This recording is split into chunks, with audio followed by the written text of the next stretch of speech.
வணக்கம், hi, hello, welcome to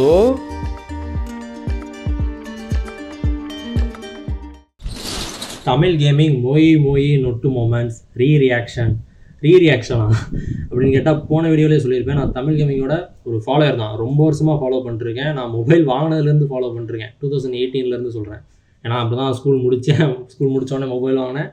அப்போலேருந்தே follow பண்ணிருக்கேன். So அவங்களோட ஒரு வீடியோ தான் இது. 10 months ago தமிழ் கேமிங் மொய் நொட்டு மொமெண்ட்ஸ் 10 months ago. அதை நான் அப்போயே பார்த்துட்டேன். அவங்க ரிலீஸ் பண்ண அன்றைக்கே பார்த்துட்டேன். அதனால தான் இது ரீரியாக்ஷன் அப்படின்னு வச்சுருக்கேன். ஏன்னா போன வீடியோவில் சொல்லியிருப்பேன் ஆல்ரெடி பார்த்துட்டேன் அப்படின்னு சொல்லி, நேச்சுரலாக இருக்காது அப்படின்னு சொல்லி. ஆனால் பட் இது 10 months ஆயிடுச்சுல, ஸோ இன்னும் ஆத்தென்டிகேட்டாக தான் இருக்கும் அப்படின்ற மாதிரி எனக்கு தோணுது. ஃப்ரெஷ்ஷாக தான் இருக்கும் அப்படின்னு மாதிரி தோணுச்சு. அதனால தான் அந்த வீடியோ எடுத்துகிட்டு வந்திருக்கேன், ரியாக்ட் பண்ணலாம் அப்படின்னு சொல்லிட்டு. அதுக்கு முன்னாடி இப்போ ரீசெண்டாக ஒரு கான்ட்ரவர்சி போயிட்டுருக்கு, அதை பற்றி பேசலாம் அப்படின்னு தோணுச்சு. பேண்டு நல்லா இருக்கான்னு தெரியலையே, கழட்டி நான் இப்போ தான் குளிச்சேனா, அதான் செட் ஆகலை. டிசி உருட்டு மொமெண்ட்ஸ் அந்த வீடியோ போட்டு அதுக்கப்புறம் வந்து பார்த்தா இந்த மாதிரி ஒரு கான்ட்ரவர்சி போயிட்டு இருக்கு. என்னடா அது அப்படின்ற மாதிரி இருந்துச்சு. ஸோ ஓகே, இப்போ அந்த ரீசெண்ட் கான்ட்ரவர்சி என்னன்னா, அதை பற்றி நம்ம பேச போகிறதில்ல, என்ன இது அப்படின்றது யார் பக்கமும் இருந்து பேச போகிறதில்ல. முக்கியமாக எனக்கு அந்த கான்ட்ரவர்சி வந்து எனக்கு என்ன புரிஞ்சிருக்கு, நான் என்ன புரிஞ்சுக்கிட்டேன் அப்படின்றத பற்றி தான் பேச போகிறேன். ஒரு 3 பாயிண்ட்ஸ் முக்கியமாக மேஜரான ஒரு ரோல் ப்ளே பண்ணியிருக்கு அப்படின்னு தோணுது எனக்கு. அதில் ஃபர்ஸ்ட் பாயிண்ட் மிஸ்அண்டர்ஸ்டாண்டிங் கண்டிப்பாக நடந்திருக்குன்னு தெரியுது. அது என்ன நடந்துச்சு என்னெல்லாம் நமக்கு தெரியாது. அது ஆடியன்ஸுக்கு தேவையும் இல்லை அப்படின்ட்டு தான் நான் சொல்லுவேன். ஏன்னா அது வந்து ஒரு பர்சனலான ஒரு விஷயம், ஒரு ப்ரைவேட்டாக நடந்த விஷயத்தை போயிட்டு நம்ம என்ன இதெல்லாம் கேட்டுகிட்டு இருக்கக்கூடாது. ஸோ இதுதான் நடந்திருக்கு. ஆனால் கண்டிப்பாக மிஸ்அண்டர்ஸ்டாண்டிங் நடந்திருக்கு, அது நல்லா தெரியுது. Second point comments. ஆமாம், கமெண்ட்ஸ். ஏன்னா இப்போ ஒரு சோஷியல் மீடியா அப்படின்னு எடுத்துக்கிட்டிங்கன்னா நல்ல கமெண்ட்ஸும் இருக்கும். இப்போ எக்ஸாம்பிள் என்னென்னா, ப்ரோ நல்லா இருக்கு ப்ரோ, சூப்பர் ப்ரோ, இதே மாதிரி வீடியோ பண்ணுங்க ப்ரோ அப்படின்ட்டு இருக்கும். ஏன்னா உங்களுக்கு அந்த கண்டென்ட் பிடிச்சிருக்கும், அதே மாதிரியே இன்னும் எதிர்பார்ப்பாங்க. ஸோ அவங்க அப்ரிஷியேட் பண்ணிட்டு போயிடுவாங்க. செகண்ட் வந்துட்டு கன்ஸ்ட்ரக்டிவ் கிரிட்டிசிசம் அப்படின்னு ஒன்று இருக்குது. ப்ரோ இது ஓகே, பட் இதெல்லாம் கொஞ்சம் ஆட் பண்ணி பாருங்கள் ப்ரோ, உங்கள் வீடியோஸில் இந்த மாதிரிலாம் சேஞ்சஸ் கொண்டு வாங்க ப்ரோ, இந்தந்த விஷயங்கள்லாம் இன்க்ளூட் பண்ணி பாருங்கள் ப்ரோ அப்படின்ற மாதிரி சொல்கிற கமெண்ட்ஸ்லாம் வரும். அதெல்லாம் கன்ஸ்ட்ரக்டிவ் கிரிட்டிசிசம். இது மூலம் என்னென்னா ஒரு அப்கிரேட் பண்ணுற மாதிரியான ஒரு விஷயம்னு வச்சுக்கோங்களேன். ஒரு இம்ப்ரூவ்மெண்ட் நடக்கும் அப்படின்றதுக்காண்டி, ஒரு பெட்டராக இன்னும் கிடைக்கும், அவுட்புட் கிடைக்கும் அப்படின்ற மாதிரி நடக்க வேண்டிய ஒரு விஷயத்துக்காக அந்த ஆடியன்ஸ் வந்துட்டு சொல்லுவாங்க இந்த மாதிரிலாம் பண்ணுங்க அப்படின்னு சொல்லி. ஸோ இது ஒரு பெட்டரான ஒரு விஷயம்னு வச்சுக்கோங்களேன். தேர்டு, இங்கே தான் வரான் ஹேட் கமெண்ட்ஸ். ஒரு விஷயத்தில் அப்கிரேட் ஆகணும், இம்ப்ரூவ்மெண்ட் இருக்கணும் அப்படின்னு நினச்சி எதிர்பார்த்து சொல்லக்கூடிய கமெண்ட்ஸ் தான் இந்த கன்ஸ்ட்ரக்டிவ் கிரிட்டிசிசம் அப்படின்றது. அது தேவையான ஒன்றா இருக்குது. அது ஹேட்டாக மாறுறது அப்படின்றது ஒரு சின்ன விஷயத்தில் ஹேட்டாக கூட மாறிடும். அசிங்கமாக திட்டி வரதா இருக்கட்டும், இல்லை உங்கள் கண்டென்ட்டே எனக்கு பிடிக்கல, ரொம்ப கேவலமாக இருக்குது, ஏன்னா இப்படி மாற்றிக்கன்னு கூட இருக்காது. அது மாற்றிக்கன்னு இருக்கிறது தான் கன்ஸ்ட்ரக்டிவ் கிரிட்டிசிசமில் வந்துடுது. கேவலமாக பண்ணுற, நல்லாவே இல்லை, எனக்கு பிடிக்கவே இல்லை, நீ அவரை மாதிரி பண்ணு இவரை மாதிரி பண்ணு அப்படின்றது வரும். அவரை மாதிரி பண்ணி இவரை மாதிரி பண்ணு அப்படின்றது என்ன சொல்கிறதுனா, அந்த ஒரிஜினாலிட்டியே போயிடுன்னு வச்சுக்கோங்களேன். இப்போ ஒரு யூடியூப் கிரியேட்டர் இருக்காருன்னா அவரோட ஒரிஜினாலிட்டி என்னவோ, என்ன சொல்கிறது, இண்டிவிஜுவாலிட்டி மேட்டர்ஸ் அப்படின்றது தான் இங்கே சொல்லணும். ஏன்னா அவர் மாதிரி பண்ண இவரை மாதிரி பண்ண நீங்கள் அவங்களே பார்த்துட்டு போயிடலாம் அப்படின்றது தான் என்னோட கருத்து. இந்த இடத்துல தான் என்ன சொல்கிறது, உங்களுக்கு அவங்களுக்கு பிடிச்சிங்கன்னா அவங்கள பாருங்கள், இவரை பிடிச்சின்னா இவரை பாருங்கள் அப்படின்ற மாதிரி தான் நான் சொல்லுவேன். அதனால் ஹேட் கமெண்ட் அப்படின்றது இருக்கும். இந்த 3 கமெண்ட்ஸுமே மிக்ஸ்டாக தான் இருக்கும். இதுதான் என்ன சொல்கிறது, ஆவரேஜ் சோசியல் மீடியா திங்ஸ் அப்படின்னு சொல்லலாம், என்ன ஆவரேஜ் ஹியூமன் திங்ஸ் அப்படின்னு கூட சொல்லலாம். ஏன்னா அந்த 3 கமெண்ட்ஸுமே மாறி இருக்கும். ரேஷியோ தான் முன்ன பின்ன இருக்குமே தவிர, ஆனால் 3மே கண்டிப்பாக இருக்கும். இதான் ப்ராக்டிக்கல், இதான் நார்மல். இப்போ தேர்ட் பாயிண்ட் என்னன்னா, reacting to hate comments and got triggered by them. Hate comments அதை நம்ம வரவே கூடாது அப்படிலாம் நம்ம எதிர்பார்த்தோம்னா ஒன்றுமே பண்ண முடியாது, அப்படியே உட்காந்தே கிடக்க வேண்டியதுதான்.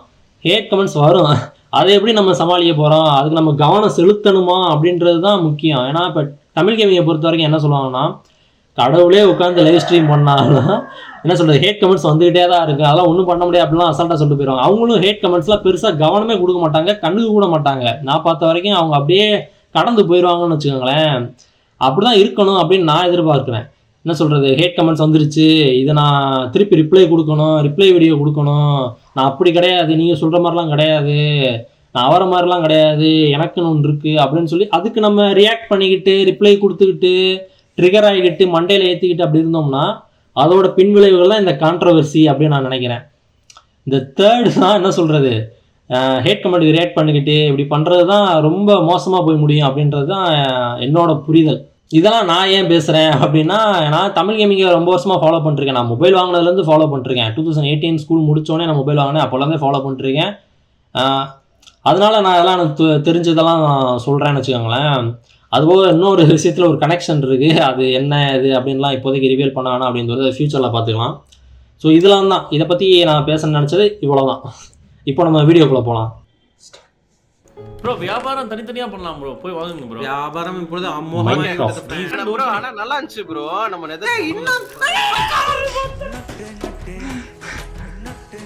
என்னாச்சு? அம்மா விட்டு தள்ளி விட்டோம் ப்ரோ.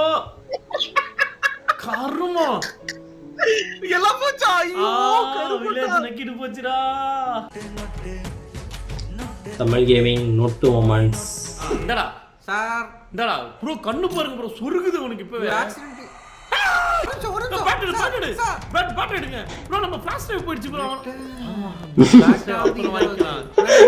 கதை வேற போய் சாத்திட்டாங்க. மேடம் என்ன இப்படியே வந்திருக்கீங்க?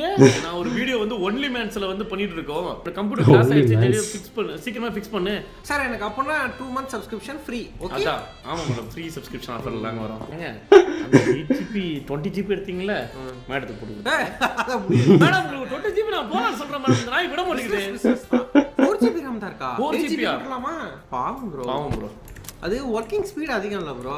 ஆமா மேடம் சரி பண்ணியாச்சு. பிசி பில்ட் பண்ற ஒரு சிமுலேட்டர் நினைக்கிறேன். ஏதாச்சுனா ப்ரோ மை ப்ரோ நான் ஸ்கிரீனை மறைச்சிக்கிறேன்னு நினைக்கிறேன். ஆம்பளையா? என்ன முன்னாடியே பார்த்துட்டே இருந்தாலும் கொஞ்சம் அந்த ஃப்ரெஷ்னஸ் அப்படியே தான் இருக்கிற மாதிரி தெரியுது. புதுசா பார்க்குற மாதிரி தான் தெரியுது எனக்கு. அந்த RAM எடுக்கலாம் இருங்க. ஆம்பளை ஃப்ரெண்ட்ஸ் உனக்காக 20GB வாதாடி இருக்கேன். ஒருவேளை மெமரி லாஸ் ஆகுமா? ஆனா வந்தா அவன அடிக்கிறதுக்குங்க. பேட் எடுங்க. கட பக்கம் வர கூடாது போ. அதுக்குள்ள அறியா bro எனக்கு சிவா ப்ரோ மேல டவுட் இருக்கு bro. அவர் என்ன ஃபாலோ பண்ணிட்டு இருந்தாரு அப்பத்துல இருந்து. சார் சிவா மேல போட்டு பார்க்கலாமா? இரு சிவா பேசுங்க. அவர் பேசுங்க பாவம். சிவா பேசுங்க. நான் இல்ல ப்ரோ. சிவா ப்ரோ நிரமராதியா இருப்பாருன்னு தோணுது. அப்ப போடுங்க ப்ரோ. சிவா கூட்டாளியா இருக்குமா? அப்ப நம்ம சிவா தான் தோணுது. சிவா தஞ்சை சிங்கம் சொல்றீங்க. ஐயோ நம்பி வடரண்டு வாயா. உண்மையாலுமே நான் இல்லைன்னு அந்த காத்துட்டு இருக்காங்க. ஆனா ஐஜி மேல ஒரு டவுட் இருக்கு ப்ரோ. ப்ரோ எதுக்கு ப்ரோ இந்த எமர்ஜென்சி மீட்டிங்? ஐயோ உன்னதாயா போறதுக்கு. ப்ரோ இல்ல ப்ரோ. மாட்டிக்கிட்ட நீ. மாட்டிக்கிட்ட. ப்ரோ என்ன ப்ரோ எல்லாம் போட்டீங்க? ஜோக்கர் போடவா? ப்ரோ ஒருவேளை நான் ஜோக்கரா இருந்தா என்ன பண்ணிருப்பீங்க? ஜோக்கர் நக்கிட்டு போறோம். ஜெயிச்சிருவோம். நான் தான் ப்ரோ ஜோக்கர். அவ்வளவுதான். நோட்டு ஐஜி நான் சும்மா சொன்னா ஜெயிக்கலாம் கூட. நான் தான் ப்ரோ ஜோக்கர். MVP ஐஜி என்ன பண்ணனும் கொஞ்சம் உழைக்கணுங்க. எவ்வளவு காசு வச்சிருக்கோம்? 0வா? சக்காரம். போய் பால் கறந்து விக்கலாம். நீங்க சாப்பிட்டீங்களா பால் கற? சாப்பிட்டோனே பால் கரை. வந்து முட்டைய வந்துருச்சுங்க. வித்துருங்க இத. 7 ரூபாய். 4 ரூபாய். அந்த 7 ரூபாய் வச்சுக்கோங்க. 25 ரூபாய். என்ஜினியரிங் வாங்கிக்கலாம். இப்போ என்ன பண்றீங்க? நான் ஒரு ஐடியா சொல்றேன். இப்படியே வச்சு அந்த கேம்பிளிங் இதுக்கு போயிட்டு ஒரு 5 ரூபாய் போட்டு எடுத்துலாங்கறேன். ஓ இருக்கிற காசை முடிச்சு போலாம். 5 ரூபாய் போட்டு 10 ரூபாய் வந்துருச்சுன்னு வச்சுக்கோங்க. என் கார் எங்க ப்ரோ? பக்கத்து வீட்டுக்காரன் கார் இப்படி தாங்க வாங்கினானம்மா. 5 ரூபாய் போட்டா 10 ரூபாய் போட்டா டபுள் எடுத்துடலாம். ஃபர்ஸ்ட் டைம் ஜெயிப்போங்கறீங்களா? அப்ப 10 ரூபாய் போடாத. 10 ரூபாய். யாயா நீ கேம்பிளிங் தலதானே? ஃபெயில்ஸ். பக்கத்து வீட்டுக்காரன் கார் இப்படி தாங்க வாங்கினானம்மா. பணம் போச்சே. செவர் ஃபுல்லா பாருங்க அந்த டெக்ஸ்சர். Horse bet. ஏண்டா ஃபர்ஸ்ட் டைம் ஜெயிக்கிற மாதிரி பண்ணுவோம். சரி என்ன குதிரை? கருப்பு குதிரை. வா கம் ஆன் வா. ஐயோ பச்சை. நோ பச்சை. கருப்பு. நோ. இதுதான் ப்ரோ நட்டப்பட்டவர்களின் முகம். போயிருக்கலாம். பழைய வீடு பிச்சைக்காரன் ஆயிட்டாங்க. சூது கவிரிட்டுச்சு. 1000 போயிட்டீங்க. Yes baby. Oh super bro. எனக்கு ரொம்ப சந்தோஷம். ஒன்லியா வண்ணமா இப்படி தான் இருப்பாங்க. அவனுக்கு கிடைச்சிருச்சு. ப்ரோ பண்ணி கொடுத்துற போது ப்ரோ. உளுந்துச்சுனா அவ்வளவுதான் இல்ல. ப்ரோ பயமேத்ரா ப்ரோ. ஐயோ திருச்சி தொலையாதயா பயமா இருக்கியா? தொலையாதயா. குப்பை அங்க இல்லங்க. கீழ குப்பை தொட்டி இருக்கு பாருங்க. அதான் இதுதான் சொல்றேன். ஐயோ போச்சு. இந்த கேம் பொறுத்த வரைக்கும் செக் பாயிண்ட் கிடையாது. செக் பாயிண்ட் இடையில ஒரு சில இடத்துல இருக்குன்னு தோணுது. ஞாபகம் கொஞ்சம் தான் ஞாபகம் இருக்குது. ப்ரோ ரொம்ப கஷ்டம் ப்ரோ. சரி ரொம்ப வருத்தமா தெரியல செக் பாயிண்ட் இருக்குமா இருக்காதா ஞாபகம் இல்லையா. அழுதுட்டா இருக்கப்ப என்னடா கலந்து வச்சீங்க. லஞ்ச் லேடின்னு நினைக்கிறேன் இந்த கேம். என்னாச்சு கரெக்ட்டா சாவிடு கிச்சன் கீ போ. கிச்சி சூப்பு கிச்கி சமையா பண்ணிருக்காங்க இந்த ஆக்சுவலா இது. லாக் ஓபன் பண்ணிட்டாங்க புது புது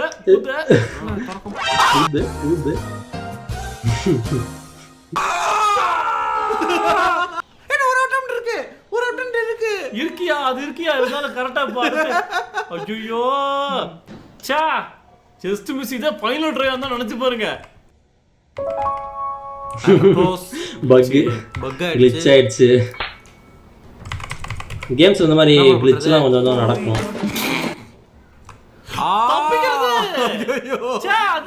புடுறா நாயே.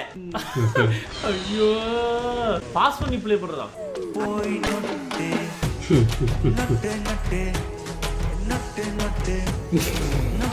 இனி சுகம் சுகம் சுகம் எடுத்துட்டு போய் நல்லா சப்பர் ஐஸ்கிரீமா பண்ணுங்கடா. முடிச்சிருப்போம் நான் live bro fast speed run. என்கிட்ட இந்த கேம் எவ்வளவு நேரத்துல ப்ரோ முடிச்சிருக்காங்க?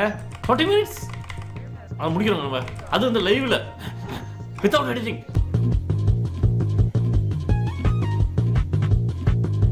1 hour later.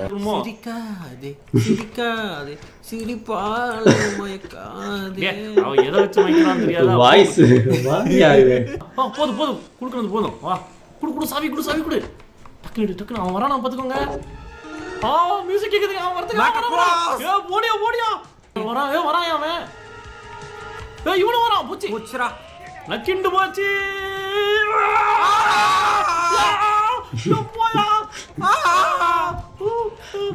போடுறாத வேற இடத்துக்கு ஓடிடு.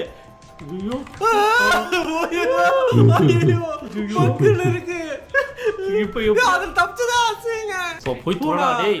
கிச்சன் சாவி திறக்க ஏன்டா என்ன சோதிக்கிற? போயிட்டாங்க டக்குனு போய் அசாம் உட்காந்து போயிருக்கியா? துணுது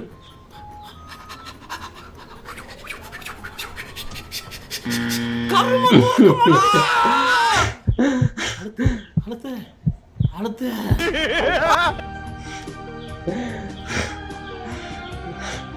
live save note third time. ஒருவேளை கேமை க்ளோஸ் பண்ணிட்டு வந்திருந்தா கூட பக் சால்வ் ஆயிருக்குமா என்னமோ.